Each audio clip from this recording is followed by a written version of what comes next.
Kong Dan Fernandez put the paper he was holding on the table and told me, ito ang sasabihin mong statement na ito. Ito ang supplemental affidavit ni Colonel Garma. Sabihin mo, alam mo ang reward system. I-confirm mo lang. Kung Abante asked me how many years do still I have with the PNP, I answered, I still have 4 years before my retirement. Then he made a remark, pwede ka pang maging general.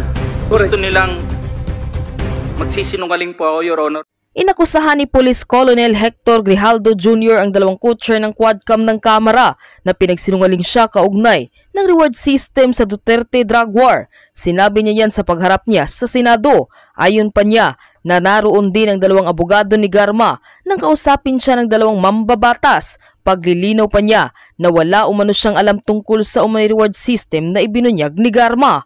Narito ang buong detalye. Ngunit bago tayo magpatuloy, huwag kalimutang i-like, share, subscribe, and click the notification bell for more updates and for more upcoming videos.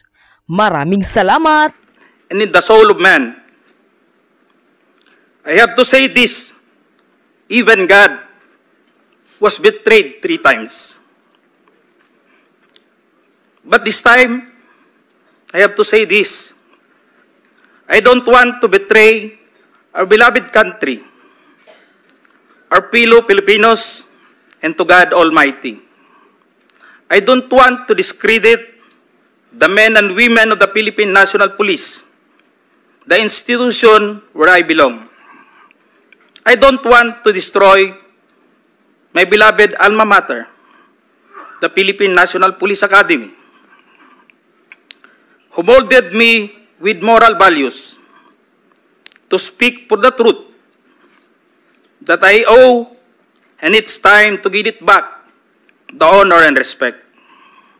Your Honor, allow me to read my affidavit. Good. Sige. David, Yes, Your Honor. sige, also submit a copy to us. Sige, Yes, Your sige. Honor. Mahaba po yan? Ilang pages pa yan? Saglit lang ako, Your Sige, Honor. go ahead. Okay. Allow me to read, Your Honors, my affidavit. I, Police Colonel Hector U. Grijaldo, 3rd Level Officer, presently assigned a personal holding administrative unit, Camp Crame, Quezon City, after duly sworn to, under oath and in accordance with law, do hereby depose and states that I have been dedicated to public service for almost 30 years. And since I took my oath as cadet on June 1, 1995, on October 16, 2024, I was again invited as a resource person in the 9th Joint Public Hearing of Committees on Dangerous Drug, Public Order, Safety and Human Rights, and Public Accounts of the House of Representatives scheduled on October 22, 2024 at 9:30 a.m. I, together with other invited PNP personnel, attended the joint hearing in the House of Representatives. After I answered questions related to extrajudicial killings and the reward system, I was approached by a security personnel while I was seated in one of the witnesses during the hearing. The said person told me that I was summoned by Congressman Dan Fernandez. I went out of the room with the security personnel. When we were outside, he told me to go to the left corridor and proceed straight to the end room. While walking, I saw other witnesses who were standing in the corridor, including my classmate, Major Portalesa and Captain Anoba, who was wearing a PNP uniform, and the latter acknowledged me by saluting. When I entered the room, I saw 2 lawyers of Police Colonel Garma standing inside the room. One of the lawyers approached me and then asked me what we are going to talk about. I said, I do not know. After a while, Kong Dan Fernandez entered the room and he asked me to sit beside him on his right side. And then, Kong Abante entered the room, sat far end of the chair on the right. One of the lawyers of Police Karma stood near at my back. Kong Dan Fernandez put the paper he was holding on the table and told me, "Ito ang sasabihin mong statement na ito," while pointing on the paragraph on the paper. "Ito ang supplemental affidavit ni Colonel Garma. Sabihin mo, alam mo ang reward system. I-confirm mo lang." Kong Dan told me to read the said affidavit. However, I asked the copy of affidavit he was showing to me to read it. He did not give it to me. The lawyer of Police Colonel Garma said, "Ikaw lang ang pwedeng magsabi niyan," sabi ni Colonel Garma. I was puzzled and I asked myself, why me? I respectfully told him that I cannot confirm. They are saying, as I have not read the affidavit. We went silent for a while. And then Kong Dan Fernandez said, while holding the affidavit, "Saan ka pwede?" "Dito, noong 1999, about DDS, alam mo to, pulis ka na sa Davao nito." I politely told him that I was not still with the PNP because I was working with the Bureau of Jail Management and Penology in 1999 that time. After some time, Kong Abante asked me how many years do still I have with the PNP. I answered, I still have 4 years before my retirement. Then he made a remark, "Pwede ka pang maging general." I humbly responded to him, "Masaya na ako sa ranggo ko, sir. Pagkatapos nito, sir, uuwi na lang ako. At magtatanim na lang ako ng kamote sa amin."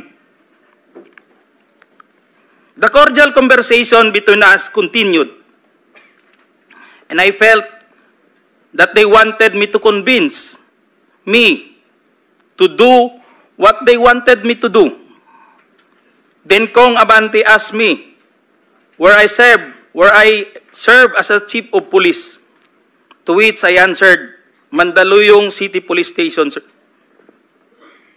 Kong Abante then persuaded me by saying, "Ikaw naman, Colonel, ganito na lang.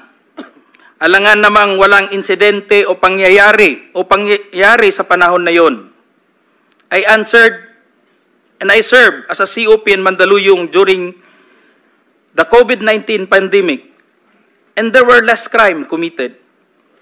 And we did not receive any reward from anyone. I added that we only received funds, additional MOA or support fund, from the Peace and Order Fund of the LGU. I then respectfully told Kong Dan Fernandez that anybody can debunk my statement if I confirm the testimony of Colonel Garma about the DDS in 1999, since I was not a member of PNP at the time. And I have no personal knowledge as to the reward system. Additionally, I said, the work of the policeman are noble and requires great sacrifice, even without the reward or award. It is our moral obligation and a call of duty to serve our country and people. Then Kong Dan asked me, "Si Colonel Garma, anong masabi mo sa kanya sa Barayuga?" I politely told him I cannot comment on the case. When I respectfully answered him, "Sir, mahirap yan. Kasama kami sa nag-iimbestiga at hindi ko alam kung anong kinalaman niya at may investigasyon din sa amin, baka ma-incriminate ako, sir." after the discussion, they did not give me a copy of the second affidavit of Police Colonel Garma. I felt that I disappointed them. Kong Dan Fernandez and Kong Abante left the room, while I and the two lawyers of Police Colonel Garma stayed in the room for a while. I presume that they are about to present the second affidavit of Police Colonel Garma. I asked the two lawyers of Police Colonel Garma why they have chosen me. They did not answer me and just stared at me. And that I went back to the hearing room. When I went back to the hearing room, I immediately called the attention of Police Colonel Lito Patay, who were sitting behind the witness table. We proceeded at the back of the lobby area when they suspended the hearing. I confided and discussed to him what happened in the room with Kong Dan Fernandez and Kong Abante and the two lawyers of Police Colonel Garma. That's all, Mr. Chair. Thank you, Colonel Grijaldo. What motivated you to speak before this committee?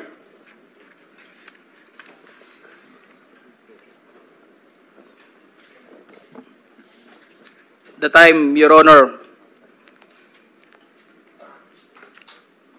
I was insulted and it is very offensive. And I think it is inappropriate for anyone to act like that. Meaning, you feel that you are being coached to make that statement? Yes, Your Honor. I feel I've been corrupted to make that statement, Your Honor. Bakit? Just because that time, habang nag-uusap-usap, habang nagkakaroon ng deliberation doon sa hearing, Your Honor, hindi ko alam kung may present nila si Colonel Garma that time, Your Honor, na mag-aano nung second supplemental, ay yung supplemental affidavit niya. So do you feel harassed? Did you feel harassed? It's an harassment and very offensive, Your Honor, and uncalled for anybody. That time, I was wearing my uniform. You're wearing your As uniform police officer. and you are being told to lie. Parang Am I correct? gusto nilang magsisinungaling po ako, Your Honor. So, Colonel Grijaldo, I would like to thank you for your courage. I'm sure maraming police ngayon nanonood, and if you have observed, mabuti na nagsalita ka, dahil if you have observed the way they are treating policemen in the Quadcom, it's very hard. I feel them. I feel them. Because naging police din ako. Kapag sasabihan ka lang, answer yes or no. You can only answer yes or no. You're not allowed to explain yourself. So, para bang you are being deprived. You are being deprived of your right to explain yourself. Kaya, lalong-lalo na kapag ikaw itinuturuan na itong sasabihin mo, itong paragraph sasabihin mo, o dito, pwede ka ba dito? So, that's very inappropriate and it's very irregular for a lawmaker making an investigation in aid of legislation to make that kind of approach to a resource person na parang pinipilit na itong sabihin mo, iko-coach ka, ito, pwede ka ba dito? Para lumalabas na meron talaga silang preconceived na goal na kung anong dapat lang mahit dito, kaya ginaguide yung magiging statement mo. Am I correct? Yes, Your Honor. So ngayon, Mr. Chairman, kung nakikinig yun ang Philippine National Police, lalong-lalo na yung liderato ng Philippine National Police, I don't know what's his reaction with the statement of Grijaldo, because Colonel Grijaldo is just, well, I congratulate him for being so courageous enough to speak up for the truth in behalf of all the policemen na parang winawalang hiya sa mga tao na dapat hindi magwalang hiya sa inyo. Ay, kung nakikinigin ang CPNP, I hope this is your person, this is your man. Dapat depensahan ninyo ito. Huwag ninyo itong ilagay sa litsunan. Huwag nyo ilitson itong tao na ito. Because he's standing for the PNP. Na dapat hindi ganun ang treatment ng mga resource person pagdating sa investigation. Kasi parang ang baba ng tingin sa inyo, nag-iimbestiga sa inyo. Yun lang ang nakikita ko. Masyadong mababa. That's all, Mr. Chairman. Thank you, Congratulations. And we'd like to thank you for standing up. Your time has also expired. But sige, the long and short of it, yung may maikling kwento, kasi hindi ko naman napanood buong Quadcom, kayo ba ay tumistigo sa Quadcom din, finally? Nagsalita rin kayo ron? Yes, sir. We were already at the... Nag-affidavit ka doon? Nagsabit ka Wala po kaming in-affidavit. We're just... so, ilang tanong lang ang sinagot mo doon? Ilang tanong? Tungkol saan? Anong topic? The last time that I was asked by Congressman Paduano, it's all about the operation sa Oron, Your Honor. Oron? Sa Oron. One particular operation? Yeah. Sa first appearance mo? Second appearance mo? Anong Your topic? Honor, the first appearance on September 27, it's all about about EGK that time, Your Honor. Sige, basta wala kang affidavit, so makikita na natin. Okay, so my colleagues, the President is getting tired. So kung meron tayong questions for the address to the former President, tanungin na lang natin. Sir, okay ka lang, sir? Sir, I'm good until 4 o'clock. Yeah, I know. 5 na, sir. 5 na. Totoo, sir. 4 a.m. 4 a.m. He's referring to 4 a.m. Hindi ako nagpapatawa. Yes, I know. I know that, Mr. President. Mr. Chairman, Okay, so- just to clarify, and I hope I didn't miss anything. When Colonel Grijaldo made mention about him being asked to lie and being asked to be influenced by a legislator, he is by himself, Mr. President. Can you answer the There's question? no one in the room who can Witness. actually... Sino daw naka-witness ng exchange Is na there yun? anyone, sir? At present the time, the two lawyers of Colonel Garma, they were on the right side of at the back that time, Your Honor, because it was discussed in the table on this place, and it was shown to them also. It can be seen by the two lawyers, because we are only 5 in the room, Your Honor. And seen and heard Yes, Your Honor. the words that you uttered a while ago. Just because one of the lawyer reacted when I refused to confirm the statement, because the holdings of this paper, Your Honor, like this, it was on the second page, and I've seen some notes or names, and my name was indicated in that statement. So when I rejected, or I don't want to say rejected, parang nag-explain na ako na hindi ko kayang i-confirm yung statement na yun. And what was the sabi niya, reaction again? The reaction of the lawyer said? Hindi na rin sila umimik, Your Honor. Kasi yun lang naman gusto nila na mag-collaborate do sa statement ng affidavit ni Colonel Garma. Thank you, Mr. Okay, Chair. so can we now entertain questions directed to the former President? Ano, sir? You're right. Wait a minute. Yes, There's Mr. sir. President raising his hand. Yes, sir. Thank you for giving me the time. I'd like to ask the Colonel, sino yung idiot na superior mo? What is the question, sir? Who is the superior of... Yes, the one who... Alam mo ano ang ginawa nung ulol na yon? Subornation of perjury. That is a crime. Tingnan mo sa revised penal code. Subornation. Okay po, I think you already stated it, Colonel Grijaldo. Nasagot na po niya, Mr. President. Nasa testimony na po niya. Sige po, can we now proceed? Who has questions for the former President? Mr. Chair, Oh, I'd like to make it clear na yung ginawa ng idioto na opisyal mo o classmate mo. Sir, it's not officer, congressman. Congressman ang nagsabi sa kanya. Ganun, congressman. Yung idioto na congressman, subornation o perjury yan. He was suggesting, the mere suggestion of what he wants you to do is already a crime. Under the revised penal code.